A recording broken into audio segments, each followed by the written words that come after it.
Welcome to the Healing Place podcast, a space filled with inspirational stories of hope, along with practical advice for your healing journey. Your host is Terry Wellbrock, trauma warrior, writer, speaker, blogger, therapy dog handler, and founder of the Sammy's Bundles of Hope project.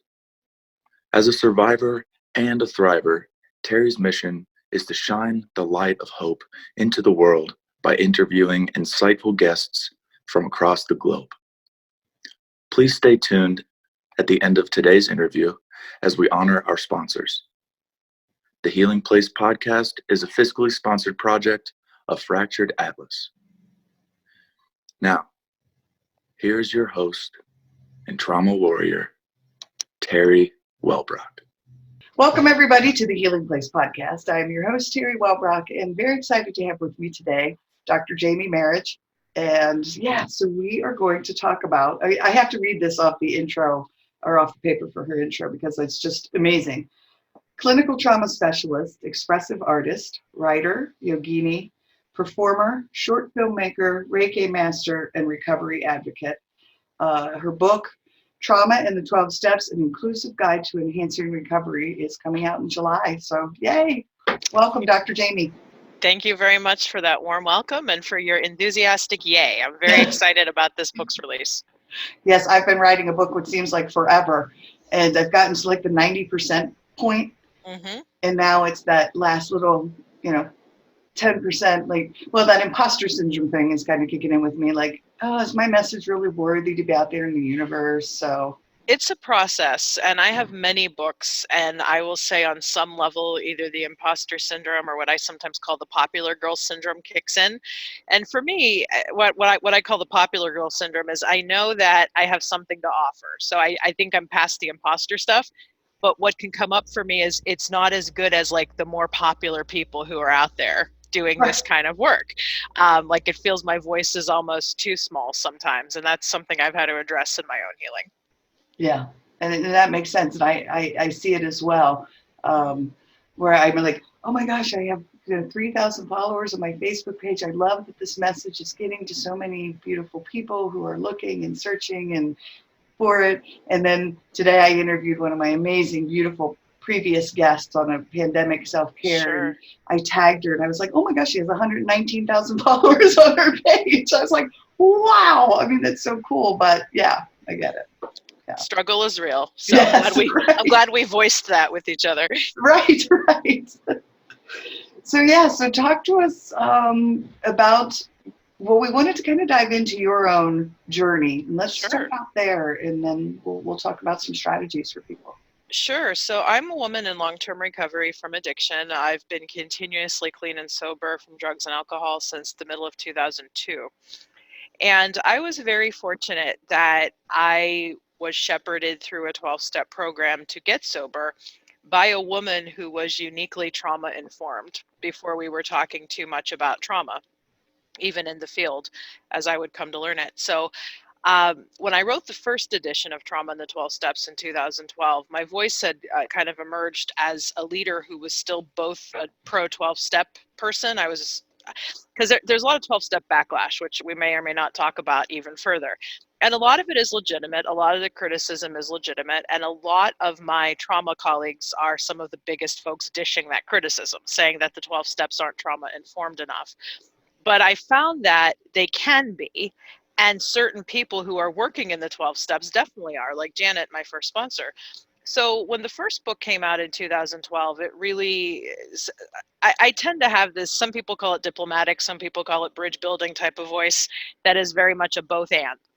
Yeah. So saying that there's still a lot the 12 steps can offer folks, yet there's a lot that we know now that we didn't know in 1935 about trauma, and that can be included. And Janet was just really good with trauma informing everything from the beginning. She knew not to push too hard with me. She knew to take my trauma history into consideration when she worked with me. And I hear some horror stories of what people encounter in rehab centers or even in 12-step meetings, that I know that if that had been my experience, I probably wouldn't have stayed around. And I may or may not have found recovery. But I'm grateful that I did, because somebody brought me into this who got trauma. And when I was 2 years into my own sobriety journey, I was back in the United States because I was working in Europe with her when I got sober.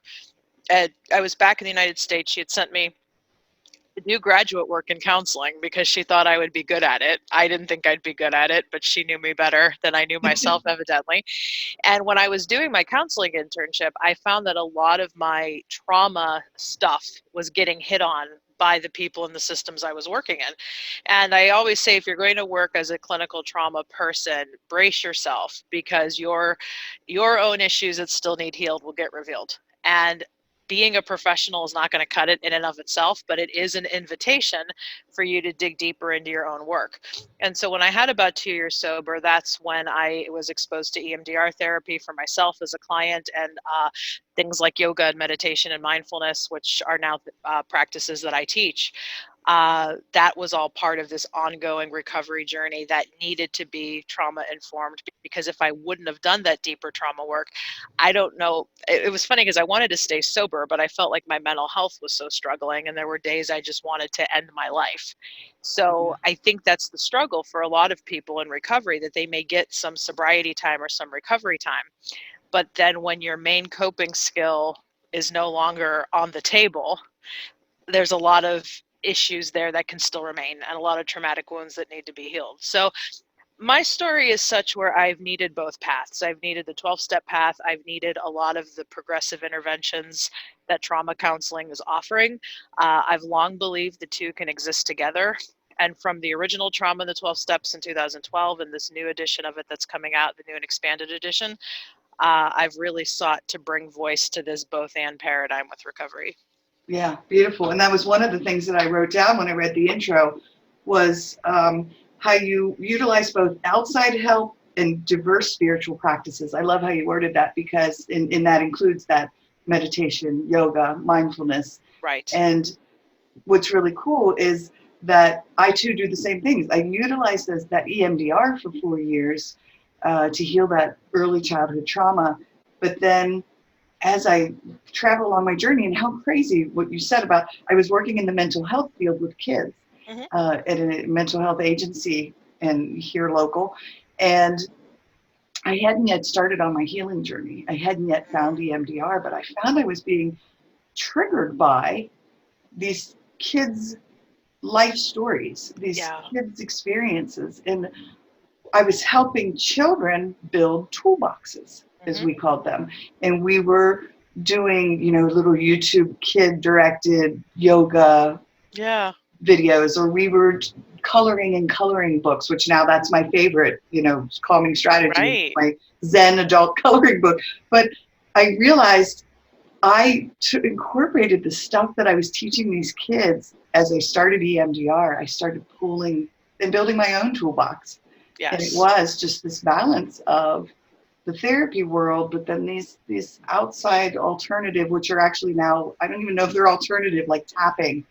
They're becoming much more mainstream. Yeah, and exactly. that's thanks to, like, for instance, Dr. Shapiro, who's the founder of EMDR, was really insistent that we had to get quality research on it in order for it to even be embraced as mainstream. And I prefer complementary instead of alternative, because I do think a lot of these strategies we're talking about, particularly yoga, meditation, expressive arts, are the original healing arts. Yeah. If anything, modern psychotherapy was the alternative.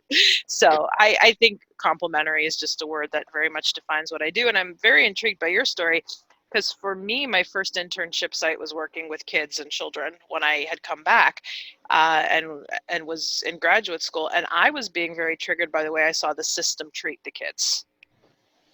That revealed some unhealed stuff that I had to work on. So thank you for sharing that part about you, because we have that in common. Yes, for sure. Yeah. I eventually had to walk away from it because I realized that I was being triggered in so many levels. There was a suicide at a local high school, and I'd been called into that facility. And I thought, I'm not going to be healthy for these kids. I'm not going to be able to do this and provide what they're going to need because of my own trauma history. And so I knew I needed to then really do the healing work on myself. Right. And do what was right for those And kids. something I talk about in the book, and it really permeates a lot of my teaching, is that getting triggered, especially when you have a trauma history, is very normal.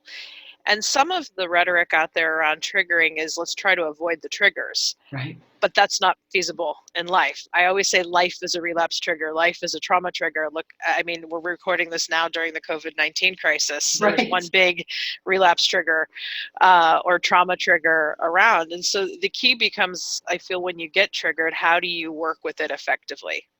Can you embrace it as an invitation to do deeper healing work? And that is where I think we need all hands on the table with, for some folks, it's 12-step recovery. For some folks, it's more of the complementary practices we were talking about. Therapy can certainly do it, and healthy spiritual practice can certainly do it for people.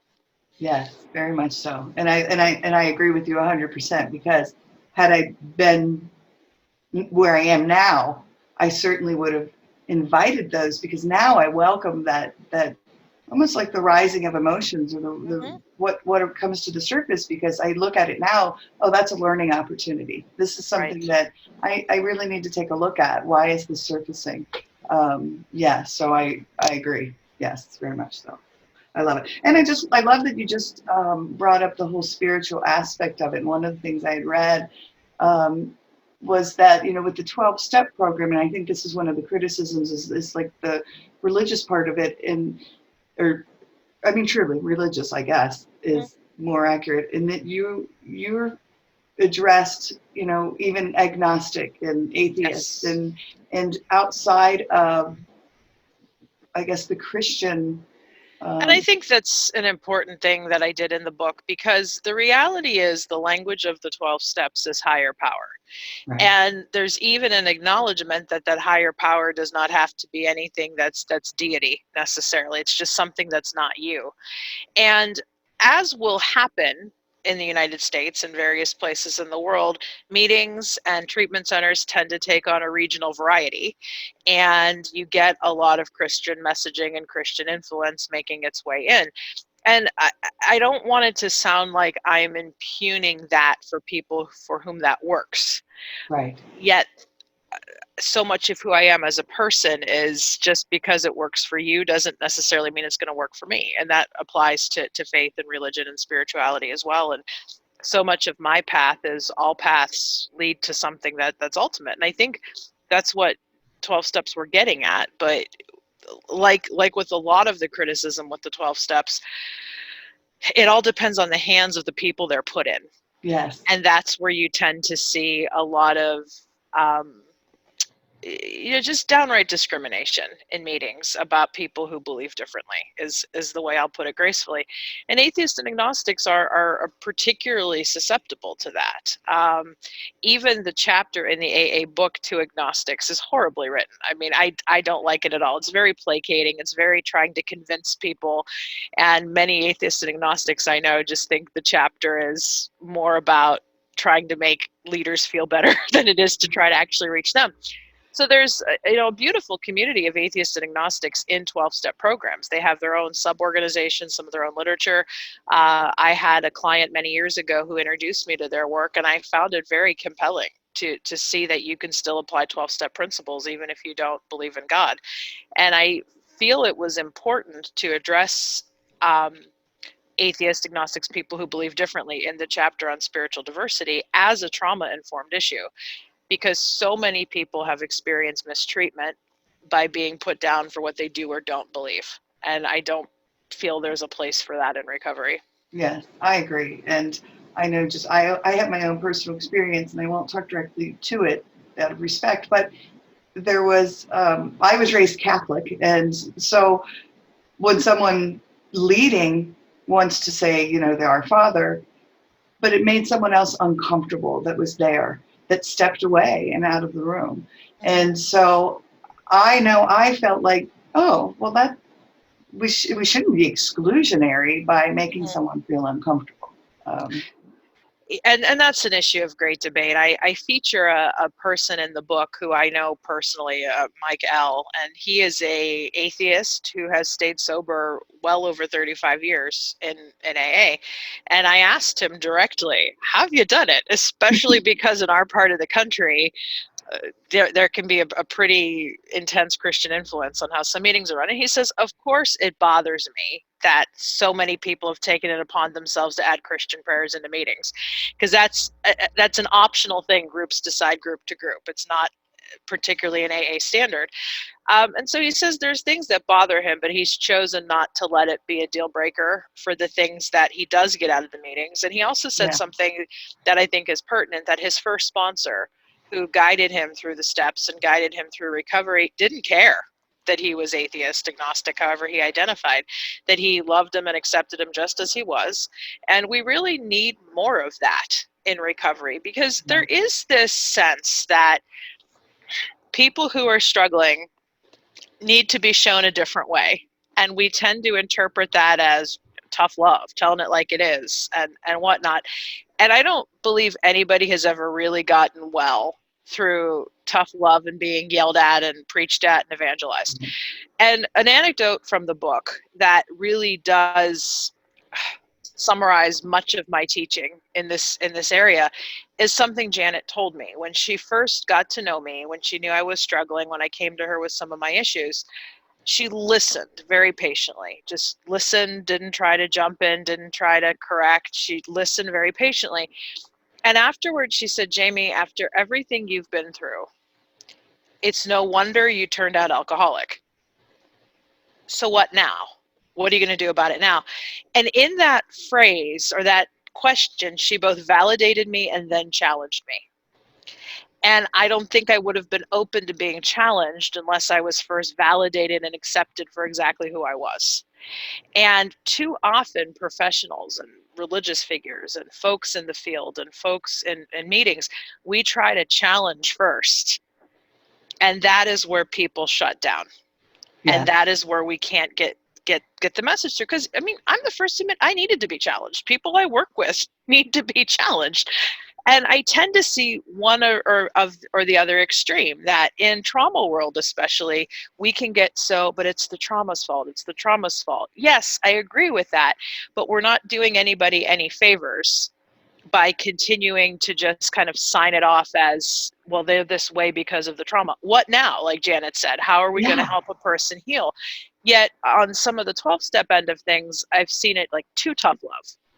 And so we need that balance. And what Janet taught me is what I've really found to be just the most compelling way to work with folks, which is you validate and accept them first. And then once a person feels validated and accepted at the degree they're prepared and open to hearing, you can come in with the challenging or, suggestions. Because fundamentally, 12-step programming has been described as suggestive only. And I adore that language. I adore the language in 12-step programs of experience, strength, and hope. That when I'm working with somebody, I'm not telling you what to do. I'm sharing with you from my experience that, hey, this thing you're about to try was not a very good idea for me. You're welcome to give it a try. And I unfortunately, what has happened is when sponsors, counselors, people in the field get their own stuff in the way, that is where we can get so combative and not suggestive and not sharing of experience, strength, and hope. And that's where we shut people down. And that's not good. Yes. I say often on this podcast, and it's come up in many conversations, but we're all on our own healing journeys. And when we can honor that, and that's exactly what I'm hearing here, and looping back around to that trauma-informed care approach, when we can honor where each person is on their own healing journey and how much of that trauma have they processed, have they worked through, how much is in the process. Yeah. Or how much are they in denial of that it's having an effect on their lives. Yeah. Very cool. Just taking a moment to thank a sponsor to the Healing Place podcast, fiscally sponsored project through Fractured Atlas, and for their generous donation this week at the Trauma Warrior level, the Phoenix Fund via Blue Mountain Community Foundation. Thank you. Now back to the show. the Institute for Creative Mindfulness. Yeah, Yes, so that is my company. So the Institute for Creative Mindfulness is essentially a training organization, but we have a lot of other sub-outreach projects as well. So I do full-scale training in both EMDR therapy and expressive arts therapy. And I went with the name Institute for Creative Mindfulness because any training we do really works on that value of bringing a mindfulness-informed approach into how we train, and also looking at creative solutions for training. Because even as a mindfulness and yoga teacher, I honor traditional teachings, but I know that they have to be updated for the times, and expressive arts and creativity can really help us do that with a lot of our folks. yeah. So yeah, the Institute for Creative Mindfulness is my training organization. I have many faculty members and consultants on both programs who partner with me to offer trainings different places in the country and a few places internationally. So if people listening are interested in doing either EMDR or expressive arts, visit our website. And we also have some programs where you don't have to necessarily be involved in either of those training programs. So for instance, we run retreats 2 times a year. Our upcoming annual Dancing Mindfulness Expressive Arts Retreat we're doing online because we can't do it in person as we normally do in April with everything that's happening with COVID-19. So, and we also have a media component of Institute for Creative Mindfulness, which we call Creative Mindfulness Media. And that is really what's responsible for producing a lot of the YouTube videos that I do. I have quite a few, I have a lot of YouTube videos out there, a lot of EMDR demos, and many mindfulness-based skills that even the general public can benefit from, even if you're not a clinician. So we have some dancing mindfulness videos that are up on YouTube, some just general meditation videos, a couple other expressive art strategies.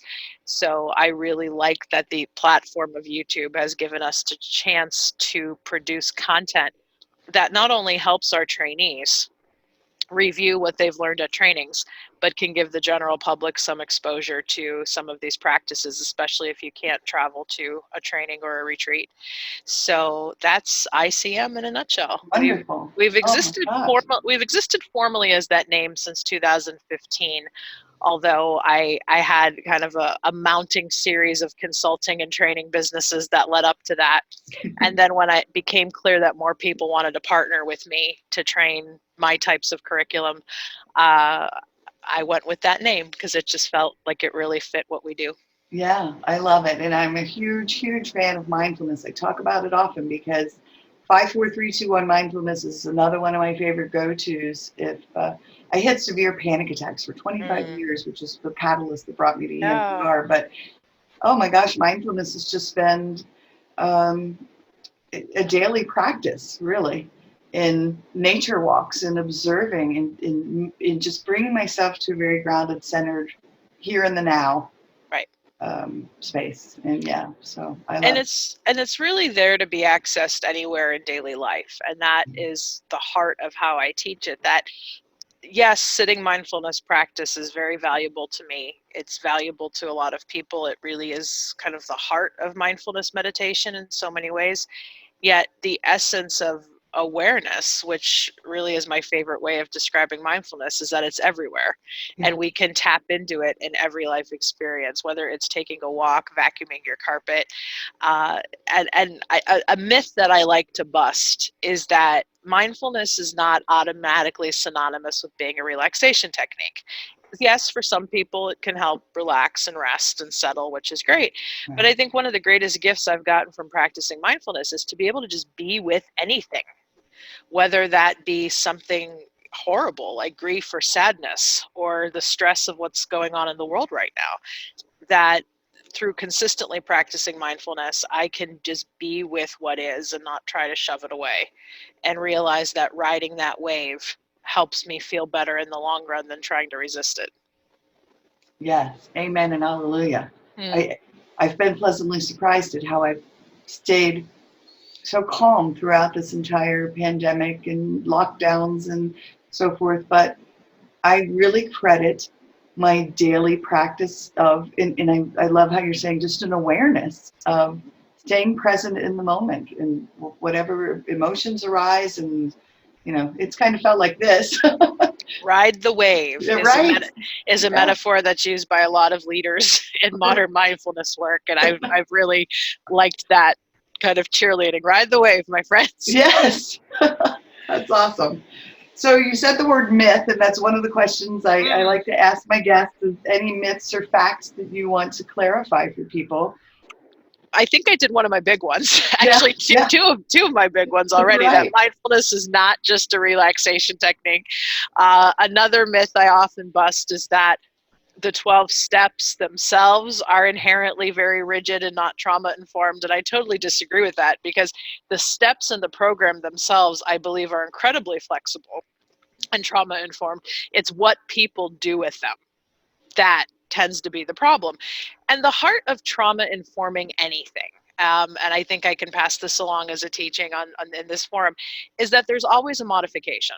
So even in the steps, if a word like powerless or character defects is an edge for you, modify it, find another word. And yeah, there might be some rigid folks who resist that, but the heart of doing anything in a trauma-informed manner is, well, let's find a word that works for you. So for instance, in step 6, we talk about character defects, and that is obviously an edge for many folks who have survived trauma, particularly if they're carrying a cognition like I am defective as one of their core beliefs. But for instance, the program of Workaholics Anonymous, which I've worked, I always say that's funny, I've worked a Workaholics Anonymous program over the years. They replace character defects with negative coping skills.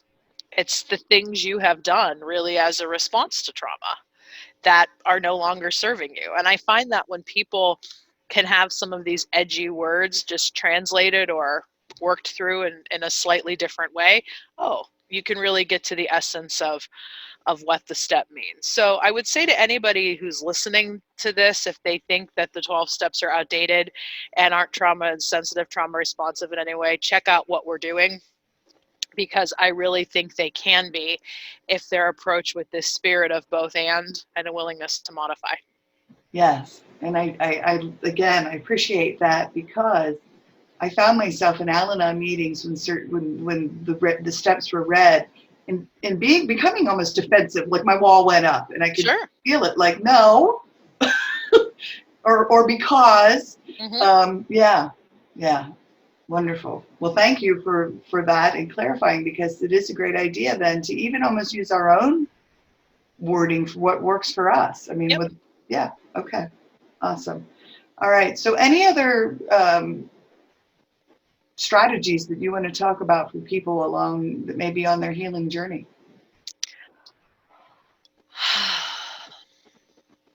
There's no shame in seeking help.